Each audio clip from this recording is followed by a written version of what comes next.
Well, hello, folks. Popping in real quick.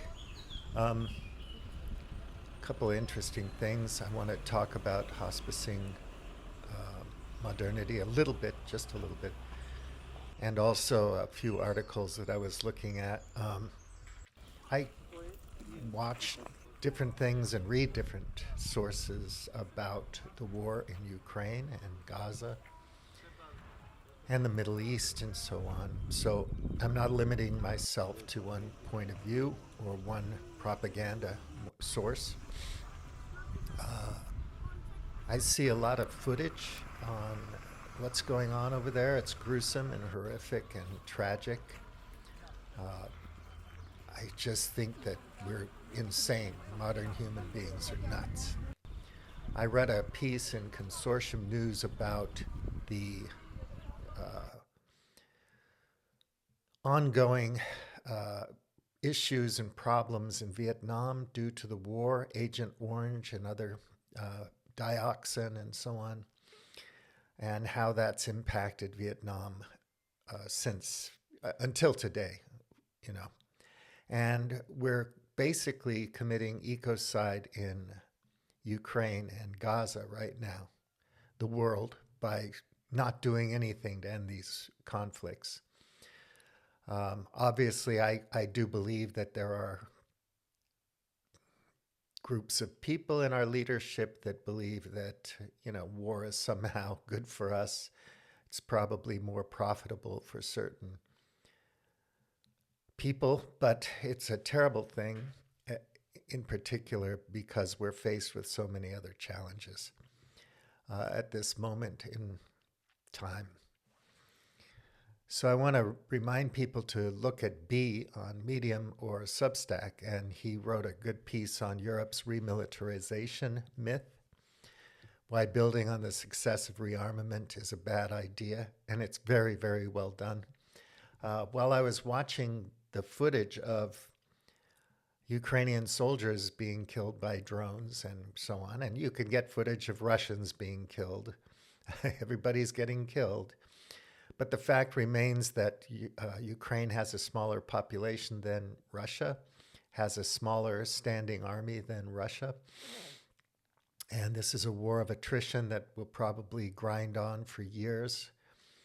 Uh, the government in Germany wants to remilitarize, rearm.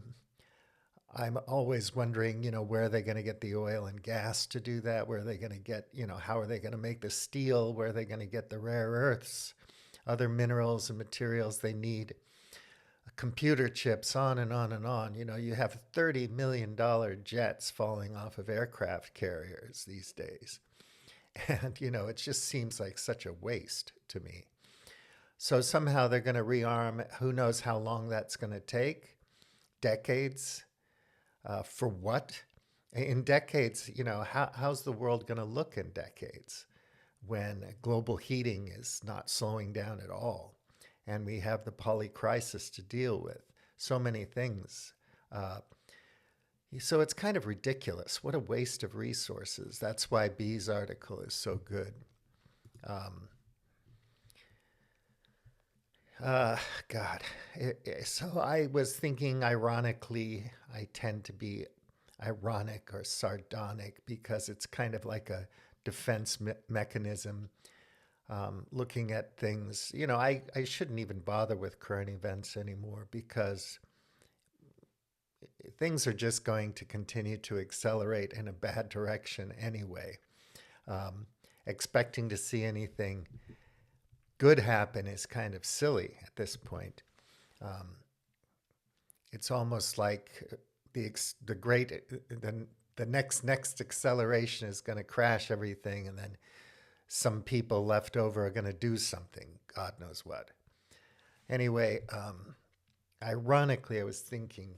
So you know World War II, right? You know all about that. How Steven Spielberg won the war and everything, and the firebombing of Dresden and all that kind of stuff, and how the Soviet Union, right, so how the Soviet Union had nothing to do with winning the war. I'm not going to look it up right now. You can do that, but Ukraine lost a lot of people in World War II. Germany was going to practically liquidate those people. And it's ironic that if Germany wants to rearm and put boots on the ground in Ukraine to fight the Russians, we're right back in World War II territory. And by then, there may not be that many Ukrainian speaking people left. So the Germans go in, and suddenly everybody in Ukraine is speaking German. Isn't that bizarre? To what end? To what purpose? I don't know. But, there's all kinds of literature about, a lot of German people don't want to have an antagonistic relationship with Russia because it just makes sense that Europe and Eurasia, it's all connected, one big continent, and people should be trading and trying to get on with solving problems rather than figuring out how to kill one another. And all the high technology and the drones and all that, it just doesn't make anything any better, right? You're killing each other with different weapons, but it's still the same thing. It's just grotesque. Maybe they're not going to firebomb Kyiv or cities in Europe this time. They'll just lob some kinetic hypersonic missiles at each other or some tactical nukes. What good of it? What good's going to come of it? Talk about ecocide. It's just ridiculous. I don't understand what's going on in the minds of these leaders other than they're infected by a kind of cult religion of neoclassical and neoliberal economics. And their political ideologies are just so dogmatic and stuck and unimaginative and blind in terms of, nature, reality, biology, physics, energy, and so on, that they're just stuck in this like insane loop and they don't know what else to do. And the masses are just feeding back the ignorance and stupidity and blindness into their leadership and feeling equally as helpless and hopeless and powerless. Many Germans don't want to be at war. I mean, the vast majority with Russia. But do you think the government there is going to listen to it? And there have been some great articles about how when Germany gets stressed over economic issues and social issues and stuff, they turn in on themselves. So the fascism starts at home and is turned on their own people before it's turned on the world. And you think about more and more young people in the United States and Britain stressed, without work, feeling helpless. And what are they going to do? Join up again like they did in Iraq and Afghanistan, only to be forgotten and abused afterwards. It's like, well, I don't have any other opportunities, so I'm going to, join the service. It's bloody tragic. So anyhow, I'll go back to this hospicing modernity. It's a challenging book to read because it goes against the grain of everything you've been taught to believe your whole life. But it's good. It's a good flex. And there's a lot of good information there. And the perspectives that it gives you are extremely valuable. And I think if you're young, you need to put this on your radar. Old people don't care anymore. They're like, well, the Titanic's sinking, but the band's still playing and the bar's still open. And I still have my toys, so I'm going to have a really good time while it lasts, And then people who are infected by the culty cult, socioeconomic religion, they're just nose to the grindstone. I'm going to compete. I'm going to get rich. And so, but I think having the perspective that she gives us is extremely important moving forward. It's not to say that everything's doomed or it's going to collapse tomorrow. But we are under certain kinds of strains and stresses, and these come from a place. And human beings existed for hundreds of thousands, millions of years before uh, modernity came along, and we started living, uh, you know, differently at a larger scale than we ever had before. And since fossil fuels, that's just spiked up like a hockey stick, right? More energy, more materials, more people. All that's going to end at some point. So don't worry about it. Not tomorrow, but I read a piece about when the oxygen is going to be gone on Earth, because the sun over time is heating up, and it will supernova at some time. But way before a supernova, the atmosphere will be gone on this planet. Everything will be dead, regardless of what we do. So some of the test grill accelerationists and reactionary accelerationists think that, well, in the future, millions of years from now, it's going to be, the atmosphere will be gone anyway. So we should be machines. Otherwise, we're gone. If we're not machines that don't rely on an atmosphere, so why not? Let's get this done now while the world's being destroyed by our industry, while the ecocide is at its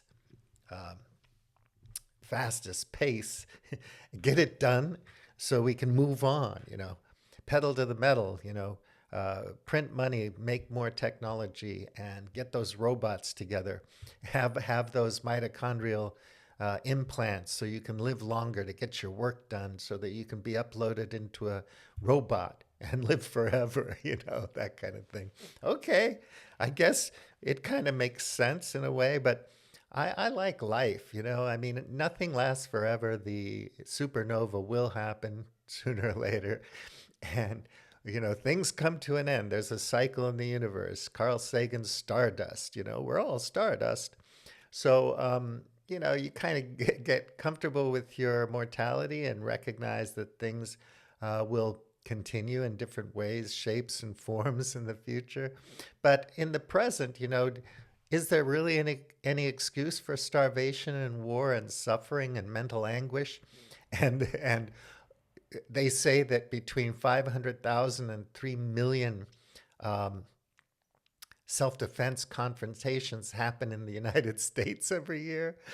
Home invasions are happening all the time, and 99% of the time, all you have to do is show the bad guy you've got a gun, and they'll run away, whatever. So you got to hammer everything's a nail. All the problems are a nail.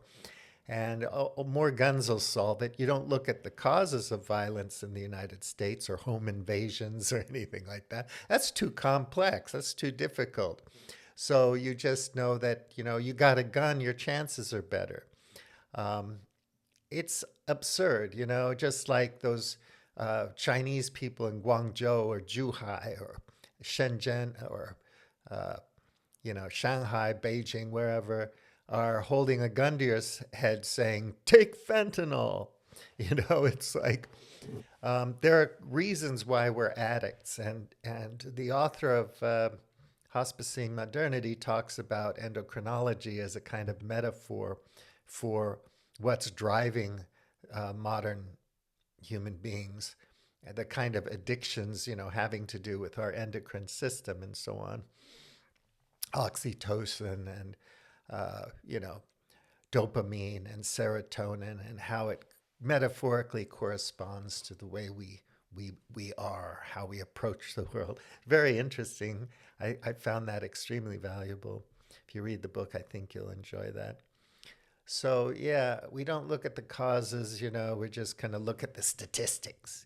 99.9% of people, if they just have a gun in their house, they're probably not going to get hurt or whatever. You could look up all the stats, like Steven Pinker-esque, get all the stats to help you tell your story and make people believe it.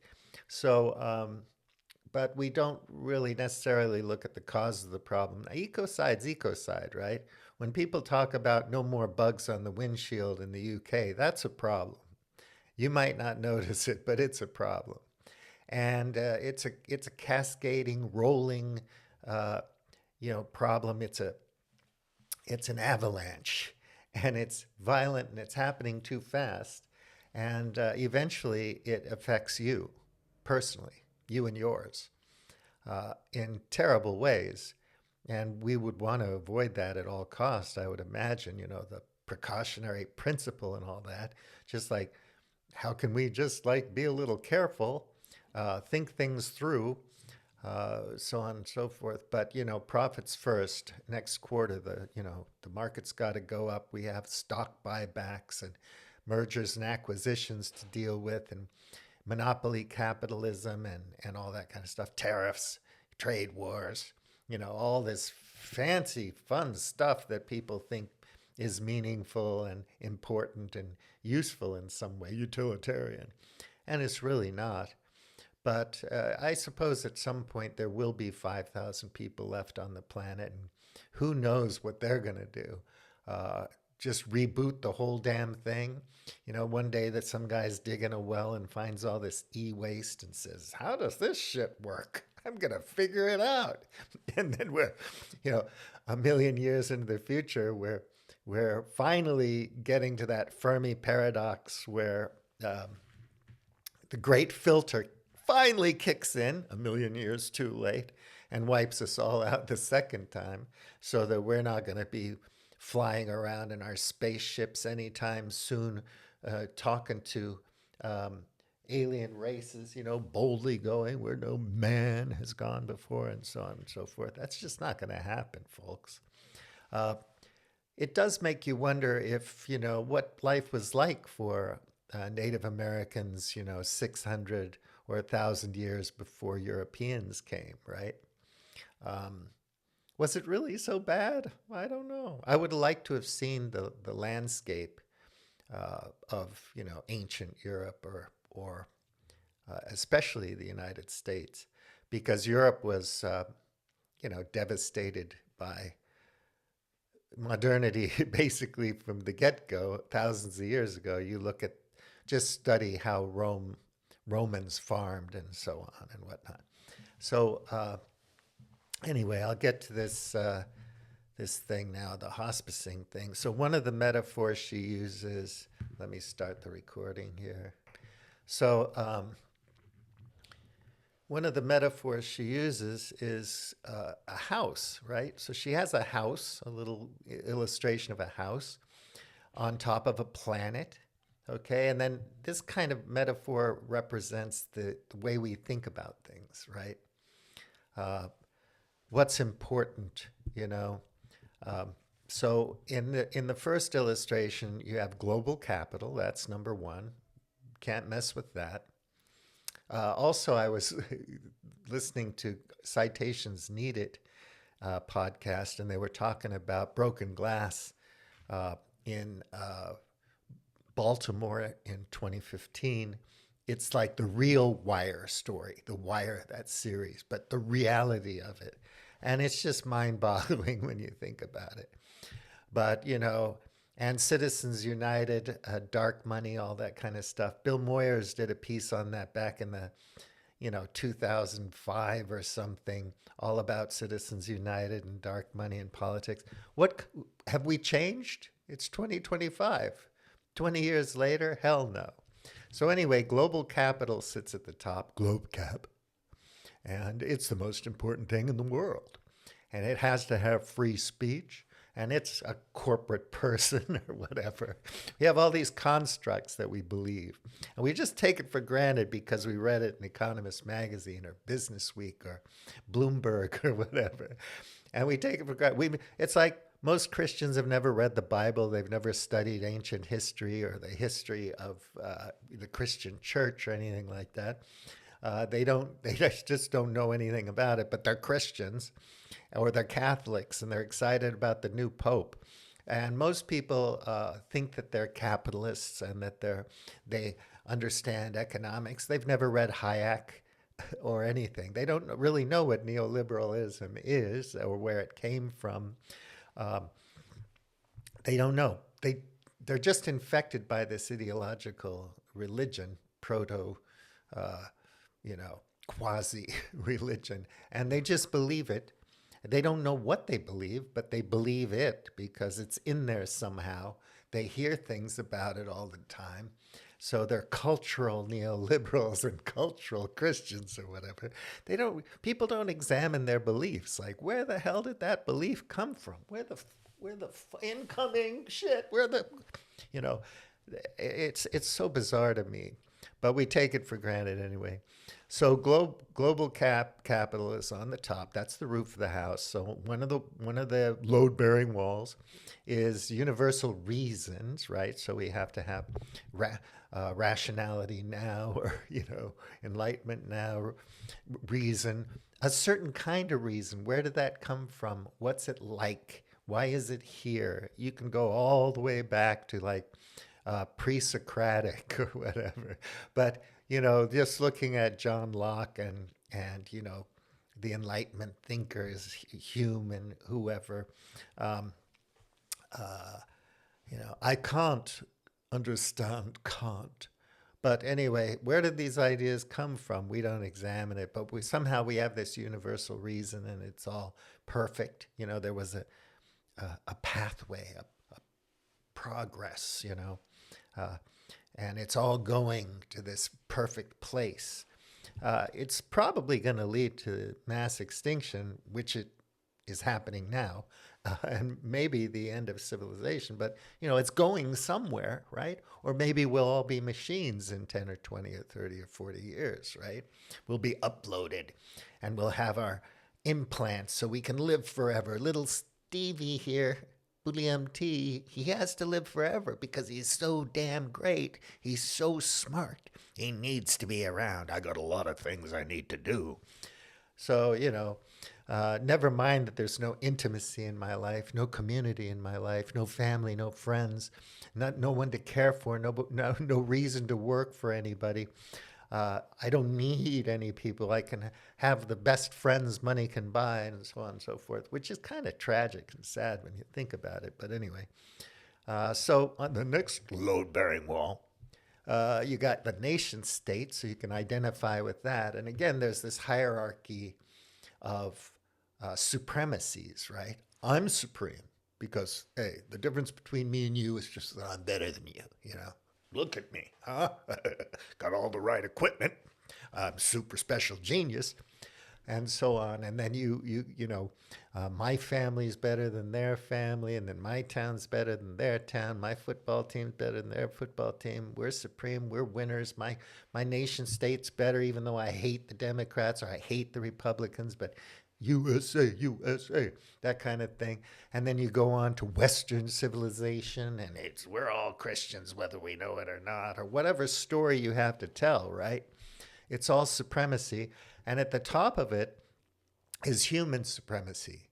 God gave us this planet to do whatever the fuck we want with it. Hey, exploit the damn shit, dig it up, make stuff out of it, be productive, and God gave you the right, and so on and so forth. So, there you go. We're the best. The whole damn universe, the center of the universe.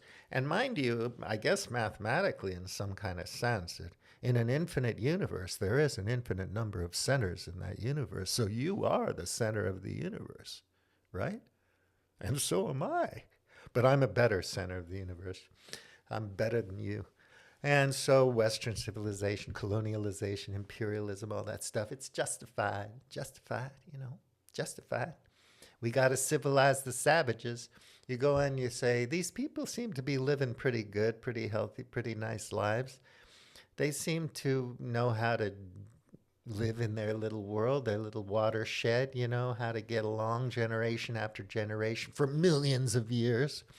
You look at Homo sapiens, right? A couple 100,000 years, and like all the way up to 75,000 years ago, they did this, that, and the other thing. How did they make it? Well, there weren't billions of them on the planet, but somehow they managed to go all over the earth, all the way down to the tip of South America and whatnot, and do stuff. And of course, it wasn't perfect. sometimes it was brutal, and they had some pretty weird customs, but they managed. And then suddenly everything got civilized, and boom, we all can justify murdering the hell out of each other for all kinds of good reasons, right? And everybody's a barbarian that's not in your superior group. So that's a thing. And then that at the bottom here, the foundation of this global capital, universal reason, nation state is separability. And she connects that with serotonin, which is interesting because serotonin is a neurotransmitter and hormone. Anyway, mood regulation. It plays a crucial role in mood, happiness, and well being and is often targeted by antidepressant medications, SSRIs, blah, blah, blah. And also sleep wake cycle, appetite, and blah, blah, blah. But she equates that with a sense of connection with everything, you know? And somehow that connection has been broken by modernity. And you can decide when modernity started based on whatever criteria you want to apply. But anyway, the house, so then that house is sitting on the planet, right?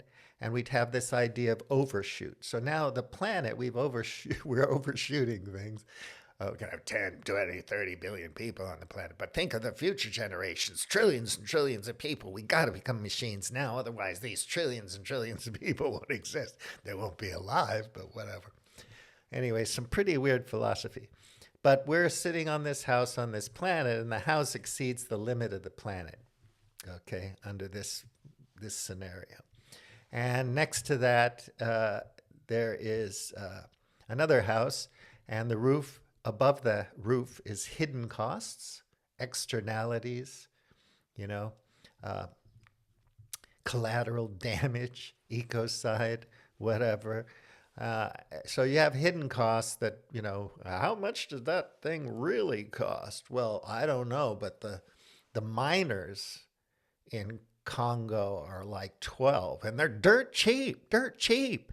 You can hire a gaggle of those kids for like a penny a day. So, those guys in Bangladesh making the tennis shoes, you know, we'll just move our assembly line to Vietnam or Cambodia, wherever, someplace in Africa. And if that's not colonialism, I don't know what is, but that's colonialism for consumerism, so we can get cheap shit at the store, at the big box store. It's cheap. So I don't care that my wage has never gone up for 55,000 years and that I $7 an hour. Yeah, that's pretty good. Or that I work for platform capitalists now and gig economy, whatever. I have to have 5 jobs. Thank God my wife's a professional, blah, blah, blah. And somehow you can make ends meet if you got good credit. So hidden costs below the roof is unsustainable growth. Oh, we can grow forever. Just do the math, okay? Forget about exponential growth and all that, exponents and blah, blah, blah, doubling every whatever years.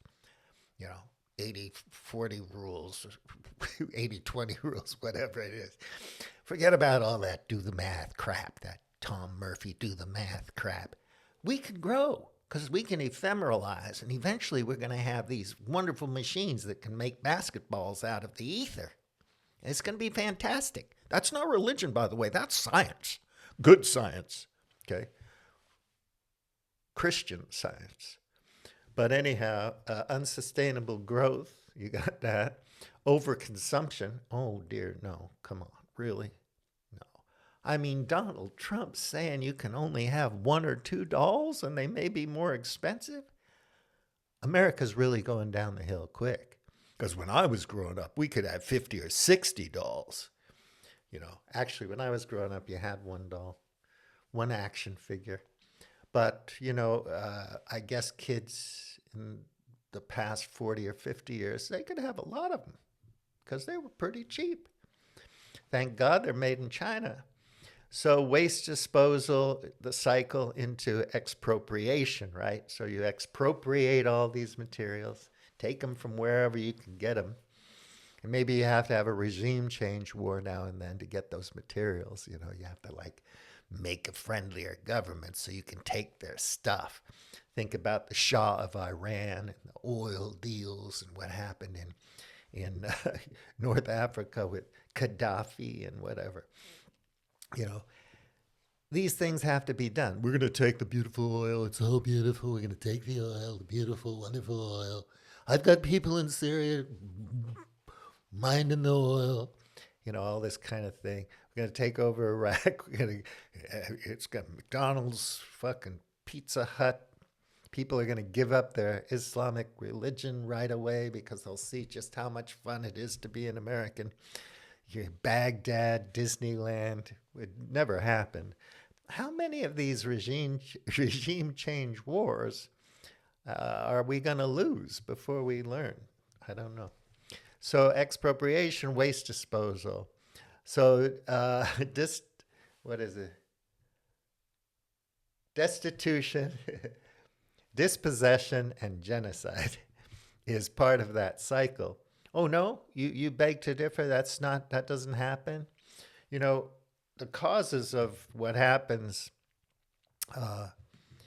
in Rwanda or Germany or Poland or Gaza or anywhere else on the planet, they're not localized. They're not isolated in one little thing. There are complex causes that come from all over the place that help make these events happen.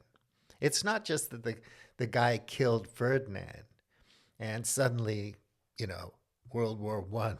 You know, I mean, man, there's lots of reasons for these things to happen. And ecocide is a thing, folks. It's not a good thing. I'm pro-life on Earth. I'm pro-life, man, big time. So how subsidized and maintained by violence? So that's another thing. Systemic violence. Oh, no, no, no, no, no, no. There's no such thing. There's no evidence for systemic. Look, it's baked in.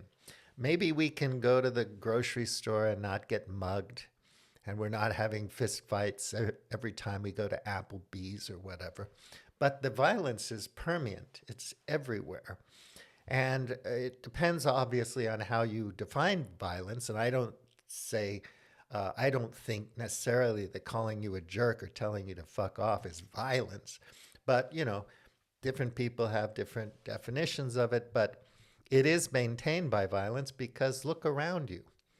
The coercion, the military bases everywhere, the military budgets. And now Germany is going to have to spend $1 trillion remilitarizing because Russia or whatever. You know, somehow that's going to make everything great. How did that work out last time? You know, this time everyone in Ukraine is going to be speaking German. Trust me. Okay. But we'll get Steven Spielberg to help out. And, you know, once we get him on board, it's going to be a shoo-in. Can't lose. So the next house is floors. So she talks about north of the north, north of the south, social mobility, north of the north and south of the north. Well, that just means the global north, which is the wealthy countries, the weird Anglo countries, and the other weird countries. And within these kind of weird, Western industrialized, blah, blah, blah, educated, all that kind of thing, rich, you know, first world, they used to say, countries, there are stratified layers to it in terms of, you know, who has the money and the power and so on. So, you know, that's the way she's doing it metaphorically. Anyway, she explains it really well, beautifully, and it's interesting. And the social mobility is kind of like an illusion, a joke in a way. And so the south of the north and the south of the south is all these places down below where people are really in trouble.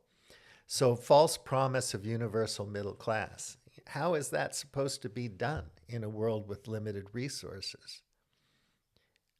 Unless middle class is defined in a different way, just like growth could be defined in a different way. And you could say, well, I'm in my village. Everybody likes me. We work together. We do what we can to have a nice life. We have our festivals and whatnot. It's all good. I feel pretty middle class, and I eat my potatoes and so on.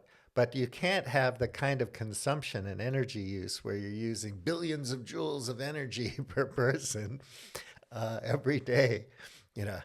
I've got three washing machines. I got one for the pool house, washer dryer. I got a washer dryer for the basement where my friends come over. We play pool and have fun, playing video games with my buds, my dudes, my bros. And then we have one for our maid, so she can do our laundry.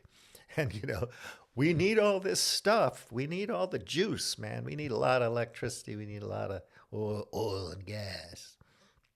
So if you need a lot of that stuff, how are you going to? Germany's asking people now to limit the amount of space, living space they have. So eventually it'll be like 20 square meters. Otherwise you have to pay a higher tax or something. But the wealthy people, the North and the North people, they don't have to worry about that. They have their own cyber cities with their own security forces that are robotic, and they're under these domes, and they're like gated, and you have to be super special, and you have to use their cryptocurrency to live there. Or you can always move out if you don't like it. If you don't like William T's cyber city, you can leave, dude. My way or the highway. That's the attitude. So on the next house, we have climate change, economic instability, cancellation of rights. Mm-hmm. We're seeing this all over the place. The climate is a changing, folks. It is a heating up. We are an omnicidal heat engine, modern techno-industrial, fossil-fueled, financialized global neoliberal capitalism. It is an omnicidal heat engine, folks, and it is heating things up, and that has a terrible consequence. But, I wouldn't be here if you didn't vote for me. So anyway, economic instability, we see the fragility of the system under DJT. These people are really stupid people, but we vote for them, We let them do what they want to do. We all worship Elon Musk and Peter Thiel. We think they're great because they're rich. The Kardashians could be Supreme Court justices in the United States and nothing would change. So you have precarity and populism. So structural damage, social, economic, political, mental health, ecological crisis. Look around you, man. Do you really think this is the best of all possible worlds just because you've got season tickets to the Bronco game? I mean, look around. It's just not that ideal anymore. There was a time where I remember in the 90s where everything was just going to get better and better, People are going to get smarter. We have better technology, better medicine, science, skepticism. It's all getting better, man. It's just one way. Pretty soon the whole world is going to live like I do in the suburbs of, New York City. Yeah, we're all going to be rich. And we're going to have really nice people who will work for us and not complain too much because they're nice people. They're good people. So violent conflict, mass forced migration. You don't think so? You don't think migration's a thing, huh? Migrants. Oh, immigrants, my God. It's a big thing. It's a big thing. We're all worried about it, There goes the neighborhood. People are fleeing climate, are fleeing all of these social and economic and political unrest. They're fleeing. Imagine that. Put yourself in their shoes. Would you flee? Hell no. You'd stay there. You'd be heroic. You'd fight back. You'd take over. You'd run the show. You'd be the top dog. You'd kill all the other dealers and be the dealer. Whatever. So, And the idea here is that you can fix it, you can expand it, you can build another one, replace it, you can live without, you can find more planets. So that's the idea. Elon's just going to terraform Mars and go there and have his intentional community on Mars. It's going to be great. You can't wait to go in the Starship to Mars. It's going to be great. Fuck this planet. To hell with it. We used it up. We made our machines and we found another one. Or we could be in the metaverse on the servers powered by breeder reactors on the dark side of the moon, playing, wiffle ball with Mark Zuckerberg. That'd be fun. I'd love that. And you could just, come up with your dream boyfriend or girlfriend or whatever in there. They can look whatever way you want them to look. When I look in the mirror and see myself, I see the ideal me, and my girlfriend sees a different image of me that for her is ideal.